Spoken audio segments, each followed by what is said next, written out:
नमस्कार, स्वागत आहे तुमचं सुषमाज किचनमध्ये। आज आपण तांबूल बनवणार आहोत। अगदी साध्या सोप्या आणि झटपट पद्धतीने आपण आज तांबूल बनवणार आहोत। हा तांबूल तयार केल्यानंतर तुम्ही छान महिना ते 2 महिने पण स्टोअर करू शकता। असा तांबूल तुम्ही देवीच्या प्रसादाला किंवा मग संक्रांत हळदी कुंकू किंवा मग कोणत्याही हळदी कुंकूसाठी तयार करू शकता।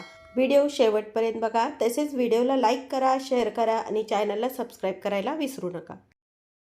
तांबूल बनवण्यासाठी इथे मी 25 पानं घेतलेत। गुलकंद, ज्येष्ठ मध, एक छोटा चमचाभर चुना घेतलाय, त्यामध्ये पाणी टाकून घेतलेलं आहे।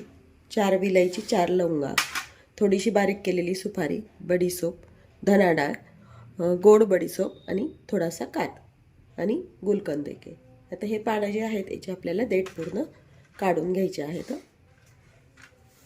सर्व पानांचे पान स्वच्छ धुवून पुसून घ्यायचे। तर या पद्धतीने सर्व पानाचे देठ काढून घेऊया। काही जण हे देठ पण काढतात आणि हे टोक पण काढतात। तुम्हाला जसं हवं तसं तुम्ही हे काढू शकता। मी शक्यतो देठच काढून घेतेय। पानाची सर्व देठ काढून घेतली तर एखाद दुसरं जर पान खराब असेल तर ते पण तुम्ही काढून टाकू शकता, नाही तर आपला तांबूल हा जो आहे तो जास्त काळ टिकत नाही। तर मिक्सरच्या भांड्यामध्ये 4 विलायचे, 4 लवंग टाकून घेतलेले आहेत। त्यासोबतच धना डाळ टाकायची, थोडीशी शिल्लक ठेवा म्हणजे वरतून आपण ह्या तांबूलामध्ये घालण्यासाठी।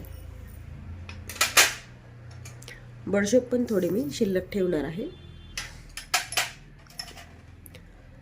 एक छोटे तुकडे करून घेतलेलं सुपारी आहे यामध्ये टाकून घेतली मी।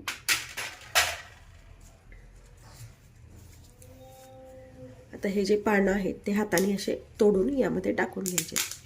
तुम्ही हा तांबूल हळदी कुंकाला किंवा देवीच्या प्रसादासाठी पण बनवू शकता। तुकडे करून या भांड्यामध्ये आपण मिक्सरच्या टाकून घ्यायचे ते सर्व। तर यामध्ये चुना टाकून घ्यायचा आहे। चुना तुमच्या आवडीनं कमी जास्त प्रमाण तुम्ही करू शकता। कात टाकून घ्यायचा आहे आणि हे मिक्सरवरती थोडंसं जाडसर काढून घ्यायचं आहे। कात आणि चुन्याचं पाणी टाकून घेतलंय। खोबऱ्याचा किस आणि खडीसाखर मी सांगायची विसरले होते साहित्यामध्ये, ती घ्यायची आहे। थोडंसं टाकून घ्यायचे, शिल्लक बाकीची ठेवायची। खडीसाखर यामध्ये टाकायची आणि आता हे मिक्सरला फिरवून घ्यायचं। मिक्सरवरती काढून झाले। आता यामध्ये ज्येष्ठ मध पावडर टाकून घ्यायची आणि हा गुलकंद टाकून थोडंसं पुन्हा आपण फिरवून घ्यायचं आहे। यामधले साहित्याचं प्रमाण तुम्ही तुमच्या आवडीनं कमी जास्त करू शकता। हे मिक्सरवरती काढलेलं तांबूल एका ताटामध्ये काढून घ्यायचं आहे। तर यामध्ये आपण शिल्लक ठेवलेली साहित्य वरती टाकून घ्यायचं आहे।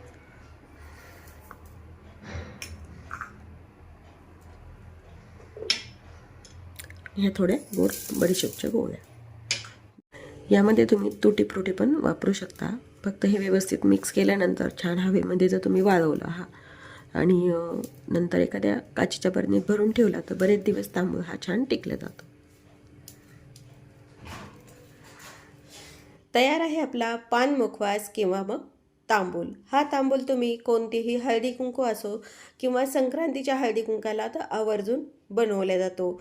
तसेच हा तांबूल तुम्ही देवीच्या प्रसादाला पण तयार करू शकता। व्हिडिओला लाईक करा, व्हिडिओ शेअर करा, तसेच माझ्या चॅनलला सबस्क्राईब करायला विसरू नका। अशाच नवीन रेसिपीसोबत पुन्हा भेटूया। तोपर्यंत बाय बाय।